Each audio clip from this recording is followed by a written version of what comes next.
Hey everybody, welcome to Wombat's Kitten Academy Stories number 3, Tahini and Falafel Escape. Tahini and Falafel were snuggling in the beanbag after a full day. They had defeated several dangerous pieces of tissue paper and completely flattened a mouse. That was all before the mountain of boxes had arrived and they had practiced their climbing and vaulting skills. They had also got to climb in and out of boxes that smelt of cats from Australia, Scotland, and Texas. As they snuggled, Tahini said, "Can I tell you a secret, Falafel?" "Of course you can, sister." "Every time I run past the window, I look at the cat run and I want to be there. I want to lie in the sun and play Charlie ball with Ari." "Ari," said Falafel, "it's Logie I want to play with." "But the humans don't seem to understand," sighed Tahini, "and there's no way to get to the cat run without their help." "Maybe not," said Falafel. "I have been talking to Eddie in the cat Morse code the silly humans call shaka shaka. Eddie thinks he, Elsie, and Logie might be able to help." "Help how?" asked Tahini. "Well, we would need a distraction," said Falafel. "That is easy. Humans are so easily distracted. You just sneeze loudly or have Kitten grab the shiny glass square. So, what do we do once we have a distraction?" "Elsie will stand near the door and we will sneak out under her belly while the humans are fussing over Baba. Logie will then let us into the laundry room to hide till stage 2. "Sounds like a plan, Falafel, but what if they need to wash a kitten or do a roll call?" "Don't be silly. Kittens go to the spa, not the laundry. And there are too many kittens for a roll call. We just have to wait till it is dark and the humans are busy. But I have a feeling that is when the adventure will really begin." "Okay," said Tahini, "but we need to be back in time for our forever humans to take us to the magic place where we will be treated like princesses forever." The big moment had arrived. Baba was pretending to cough up a fur ball because they thought if he sneezed again the humans would cry, and they liked the humans. The lady was stroking and comforting Baba when the man said, "It's the spa for you, Bob," before ducking out of the range of ladies' stare. Tahini and Falafel hid behind the climbing cage and watched Elsie, who was hanging around outside chewing on a slice of squeaky pizza. As the door opened, Tahini sneaked out and hid behind Elsie's front legs, quickly followed by Falafel. As soon as the humans headed toward the spa, Elsie stood and walked slowly forward, but Tahini froze. Headmaster Acro had spotted her and quacked. From down the hall, the words, "Are you talking to me, Quackro?" floated, but Acro stayed silent and winked at Tahini. Tahini relaxed, and Elsie walked them to the laundry room where Logie pushed the cat flap for them because it was way too heavy for little kittens. Falafel and Tahini booped Elsie's nose in thanks and slipped inside, followed by Logie. Logie pointed out the most comfortable places to hide. It is always best to sleep on the clean laundry because the humans miss the smell of cats when it is washed. The faculty take turns completing that job, so you can help out while you wait. If the humans come, hide behind the stack of contemplation stations. They are way too busy to contemplate. I will come for you when the coast is clear." Falafel and Tahini were excited, but they remembered the kitten rule. Sleep, play, and eat makes a kitten cute, fun, and full, and were soon in the land of Nod. It was not long before they were woken by Logie, who said, "Stay quiet till we are outside, because our lady human sleeps lightly." So with cat-like tread, Tahini and Falafel followed Logie out through the laundry door, past Acro, who had one ear cocked in their direction, and off towards the magic of the cat run. Once they reached the door, Logie stopped and looked at them very seriously. "Are you sure you want to do this, kittens? This is a very different world." But Tahini could smell the fresh air coming around the side of the cat flap, and she was more excited than Baba with a mouse. "Let's go," she said. Tahini took a deep breath and waited for Logie to open the door. At first Tahini thought that they had come to the spa. It was so gray. But then Ari moved and did a graceful downward-facing cat yoga pose. Ari stretched some more and stepped aside to let the kittens out. "Welcome, kittens, to the outside," said Ari. As well as Ari, there was Eddie and Custard. Eddie explained that Acro was keeping watch for the humans and Smokey was asleep on the human's chair.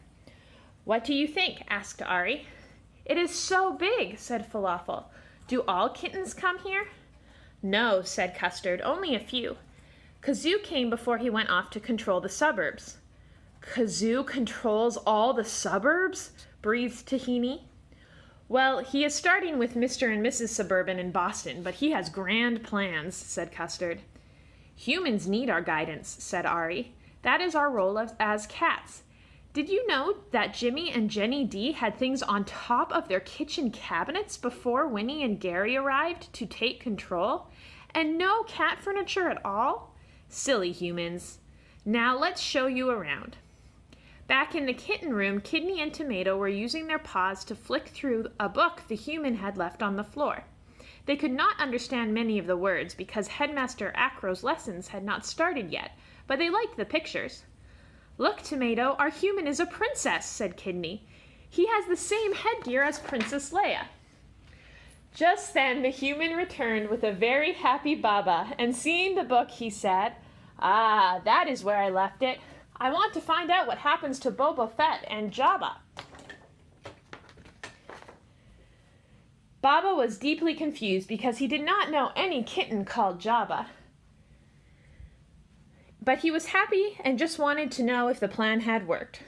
Kidney reported that it had and said, "I wonder what our sisters are up to." Tahini's nose twitched and twitched. So many fabulous scents were in the air, and most of them were not cat, dog, or human. She could smell flowers and trees and insects, and she did not even know how she knew what they were. And she could hear things too. She could hear one of Elsie's cousins barking up the road. She could hear something rustling in the leaves. "Oh, leaves! Leaves are fun," she thought. "I can play with leaves, and if there are enough of them, I can play in them." Falafel came up and nudged her sister. "It's okay, Tahini, we can do lots of things, but let the faculty show us their run first." "Right," said Custard. "The first thing we do is meet the locals." Ari led the way to the far corner of the run where a little creature was waiting just outside the netting. "Kittens, meet Trader Squirrel. Trader Squirrel, meet Tahini and Falafel," said Ari. "Hello, girls. What do you have to trade?" Nothing, sir," said Tahini. "Okay then, nice to meet you, but Custard, let's get down to business. I will give you 5 acorns for 3 days' weather forecast, and that's my final offer." Custard haggled for a better price and took the acorns while Trader Squirrel went off to find a warmer hollow. Custard then showed Tahini and Falafel the acorn hockey game. It was lots of fun, particularly when Ari showed them the parkour version of the game. He never once got his paws caught in the holes in the walls. Custard told him that the very best game with acorns happened in the kitten room. When Mr. A is asleep in the beanbag, one of you must put an acorn in his pocket. When he finds it, he will spend days trying to work out how the acorn got there. Loganberry then took them to meet the traffic owl. The girls were a little scared of him, but Logie reassured them he was a friend. The traffic owl let them know that if there was bad traffic on DJ's route to work, and if there was, then a member of the faculty would wake her early by walking onto her chest and licking her face. She will be irritated with us, but she will get up and leave early and make it to work on time. And she never knows the effort we put into getting her to work on time. Silly human, said Logie. Okay, girls, just time for one more bit of fun before we get you back to the living room where you can sleep till the morning. Eddie took them back through the tunnel they had used to enter the cat run, but stopped before they reached the cat flap. There was a contemplation station lying on its side against the wall of the tunnel. The contemplation station was facing out, and inside it were bits of KMR and Dreamies packets, half-eaten flat mice, and chewed toys. In that special language cats leave messages for each other with, was written, Kazoo was here. But Kazoo's name had been scratched out and replaced with Waltz.